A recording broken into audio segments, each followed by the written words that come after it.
大家好，我老牛啊 ！ACT 的终极赛罗警备队，不知道大家有没有玩过？这也是市面上终极赛罗警备队唯一的选择。明明这么讨喜的角色，周边这么少，还是非常可惜的。而且因为在剧中已经相当久没回归了 ，SHF 的发售感觉上也是遥遥无期啊。那么今天我们就一起看一下 ACT 究竟做的怎么样。视频制作不易，还请各位能够3连鼓励一下老牛。那么就让我们开始吧。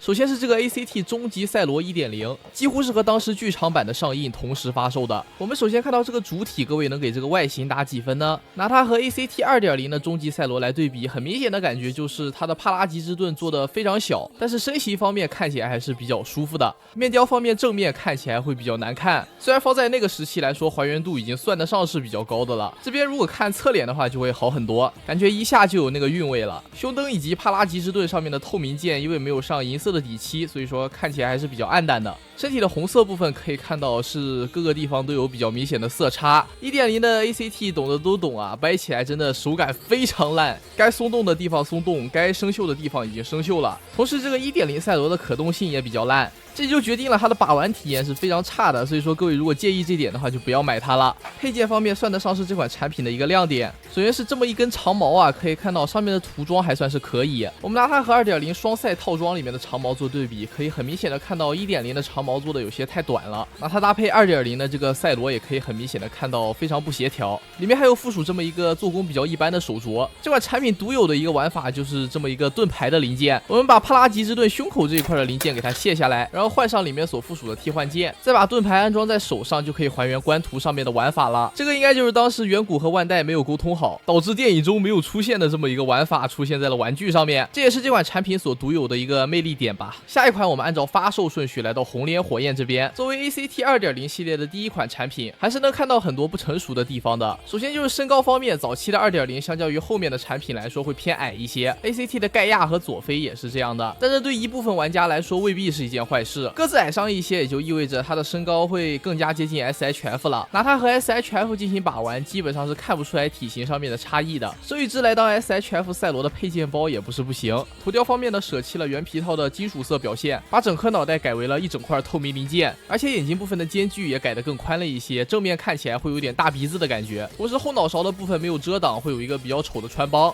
胸部采用了透明零件来还原胸口这么一个能量核心的效果，但产品是没有办法还原胸口能量熄灭的效果的，要是能通过替换件的方式还原两种状态就好了。外观方面比较大的一个瑕疵就是肩膀部分的断层还是比较生硬的，看起来不太协调。同时这款产品作为 2.0， 但是可动性相较于 1.0 来说没有什么太大的区别，很多地方还是相当局限的。这款产品的配件方面绝对是能让人非常满意的，各种各样的火焰特效件，包括这个掌心火，非常具有动感的火拳，岩头的特效件，以及2根不同状态的火焰棒。一根效果是比较偏向于静态的，末端稍微做出了一点点挥动的效果，另一根则是有着非常夸张的这个效果。但是这款产品里面只附属了一个握持手，而这个特效件又非常重，无法双持的话，人偶是比较难握持住这个火焰棒的。把玩体验方面会稍微有点折磨，可以用支架进行辅助。接下来我们看到下一款镜子骑士，我之前说过 ACT 的健美风体型是比较吃眼缘的，有的人就会觉得健美风体型比较丑，比较不协调，但这款镜子骑士我相信大多数人应该是能对它的体型满意的。究其原因还是因为它全身上下的体型做的非常协调，看起来像是一个体操运动员一样。同时除了头雕以外，身体部分该用到透明件的地方也没有省略，像是袖子这种位置还特意做了一个透明的分件出来，真的是很用心了。同时这款产品的可动性也是系列里面1等1的好，之前给大家展示过的那个初代的姿势它也是完全能复刻的。这款产品的配件也是非常顶的，首先是可以通过替换面雕的方式还原镜子骑士黑化的效果，而且还给了一个底座，你敢信？虽然这个底座也就是个空心的塑料吧，但是给了总比没给强，因为这种东西你不给也不会有人说什么的。唯一可惜的就是身上这些黄色的透明件不能像剧中一样变成红色，那么这些配件还不是这款产品的重头戏，它里面还附属了这么一整面需要组装的镜子墙。是的，这么大一面镜子墙就这么随性的附属在里面了，甚至附属完这些配件以后，当年的售价也几乎没怎么涨。当年的万代呀，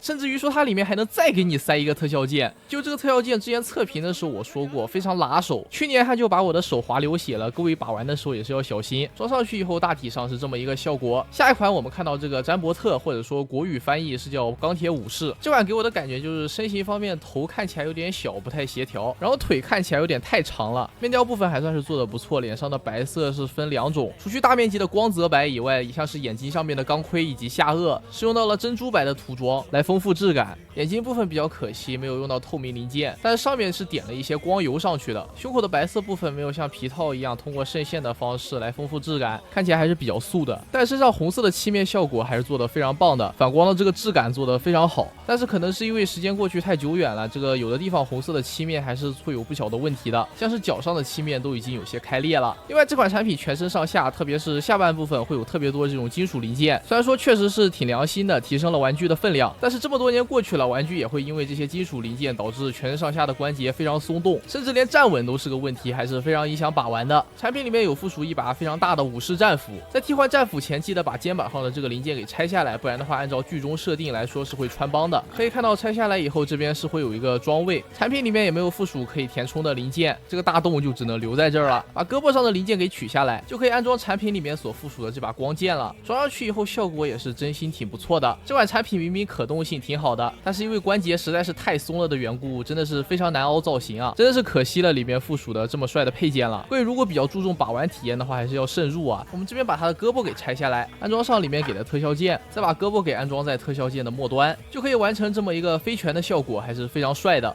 只不过这个特效键因为材质和年代的原因会有很严重的出油。接下来我们看到今天最后一款詹奈，或者说叫它钢铁9号，和他哥哥一样，因为用到金属零件的原因，整个关节是非常松的。这款产品是跟着他自己的外传杀手比特星一块出来的，是赛罗警备队唯一一个魂限定的角色。虽然是魂限定，但是给人的感觉是做的比较敷衍。可以看到胸口的炮是没有做任何细节的，身上的漆面也没有他哥哥来的好，就连肚脐眼上面这个装置也没有用到透明零件。明明这肚脐眼是一个分件，他给你做成透明件问题也不大，但是他就是不给你做。不过产品背后的细节还算是做的挺不错的，履带的效果非常逼真。里面所附属的配件有够敷衍的，首先是这么一个詹伯特的头雕，只不过眼睛是这个金属红色的，用来还原詹伯特当时被洗脑的这么一个剧情吧。除此之外，这颗头雕完全是和原版一模一样的，同模换色也只用换个眼睛的颜色，真的是非常省事儿啊。除此之外，里面还捆了一个詹伯特的武士战斧，左边这个是这回里面詹奈附属的这个战斧。可以看到和詹伯特里面自带战斧的区别仅仅是剑刃部分是采用一个全金属红的涂装，整体来说也是完完全全的同模换色。詹奈他自己的配件也仅仅是把肚脐眼上面的零件拆下来以后替换为这个展开状态而已，甚至连一个特效键都不愿意给，这样看起来真的好呆呀。另外这个詹奈的眼睛是可以在2种颜色之间来回替换的，除了黄眼以外呢，还附属的有红色眼睛的状态。这款的素质还是比较一般的，价格又比较贵。如果你不是赛罗警备队全收集，就差这一款的话，完全没必要单收它。当然也可以拿它来搭配银河或者说扎基来还原剧情，这点就看各位自己的钱包了。